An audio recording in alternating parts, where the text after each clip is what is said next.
ایک زمانہ تھا جب دنیا سر جنگ کے سائے میں جی رہی تھی۔ دوسری عالمی جنگ عظیم کے خاتمے کے بعد سے 90 کی دہائی کے اوائل تک امریکہ اور سوویت یونین یا سرمایہ دارانہ نظام و اشتراکیت کی لفظی، اخلاقی اور بعض صورتوں میں بالواسطہ جنگ نے پوری دنیا کو لپیٹ میں لے رکھا تھا۔ کبھی کبھی چھوٹے موٹے ملک دو بڑے ہاتھیوں کی لڑائی میں میدان جنگ بن جاتے تو کبھی دونوں طاقتیں اچانک جنگ کے دہانے پر پہنچ جاتی اور پھر ان میں سے کوئی ایک مونچھ نیچی کر لیتا اور دنیا سکھ کا سانس لیتی۔ لیکن یہ بات بھی ہے کہ اسی تناؤ کے دور میں سائنس اور ٹیکنالوجی کے میدان میں بے پناہ ترقی ہوئی اور انسان واقعتاً ستاروں پر کمنڈ ڈالنے لگا۔ سوویت یونین نے پہلا مصنوعی سیارہ سپوتنک خلا میں بھیجا، پہلا انسان یوری گیگرین بھی خلا میں بھیجا اور امریکہ چاند فتح کرنے میں کامیاب ہو گیا۔ یوں دونوں کی جنگ زمین سے نکل کر خلا کی لامحدود وسعتوں تک بھی پہنچ گئی۔ سوویت یونین کے خاتمے کے کئی برس بعد اب روس پھر سے امریکہ کو کم از کم عسکری سطح پر چیلنج کرنے کے قابل ہوتا دکھائی دے رہا ہے۔ یہی وجہ ہے کہ روسی اسٹریٹجک فورسز کے ایک حالیہ میزائل تجربے نے امریکہ اور اس کی یورپی اتحادیوں کو پریشان کر دیا ہے۔ اگرچہ امریکہ اور روس کے درمیان میزائلوں اور ایٹمی ہتھیاروں کی رینج اور تعداد کو ایک مخصوص سطح پر رکھنے کا معاہدہ موجود ہے، لیکن جس میزائل یا ہتھیار کا تجربہ کیا گیا ہے وہ ایسے کسی معاہدے کے تحت نہیں آتے۔ روسی ذرائع کے مطابق اینٹی سیٹلائٹ میزائل کا تجربہ اپنی نوعیت کا کوئی پہلا تجربہ نہیں۔ روس کے پاس اینٹی سیٹلائٹ ویپن ٹیکنالوجی موجود ہے اور اس بات کو سب جانتے ہیں۔ حالیہ میزائل تجربہ A235PL-19 نیوڈول اینٹی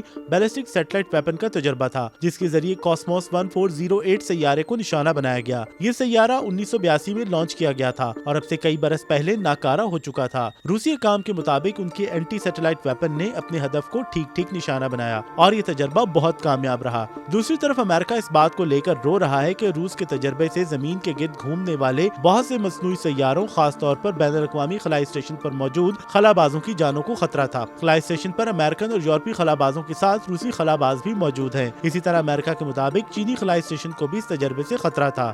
روس نے ان سب الزامات کو مسترد کر دیا ہے۔ امریکہ اور روس کے ساتھ چین اور بھارت بھی اینٹی سیٹلائٹ ویپن رکھتے ہیں اور اپنی صلاحیت کا مظاہرہ بھی کر چکے ہیں۔ چین نے 2007 اور بھارت نے 2021 میں اپنی صلاحیت کا مظاہرہ کیا تھا۔ خلائی ماہرین کے مطابق اینٹی سیٹلائٹ ویپن تجربے کا سب سے تشویشناک پہلو اسپیس جنگ کی صورت میں نکلتا ہے اور یہ مسئلہ اب آئے دن بگڑتا چلا جا رہا ہے۔ 64 برس سے جاری خلائی سرگرمیوں کے باعث زمین کے گرد خلائی کاٹ کباڑ یا جنگ کے 10 لاکھ کے قریب چھوٹے بڑے ٹکڑے گردش کر رہے ہیں، جن کا سائز 1 سینٹی میٹر سے لے کر 10 سینٹی میٹر تک ہو سکتا ہے۔ یہ اسپیس جنگ نہ صرف بین الاقوامی خلائی اسٹیشن بلکہ مختلف راکٹس اور سیٹلائٹس کے لیے کسی بھی بڑے حادثے کا باعث بن سکتا ہے۔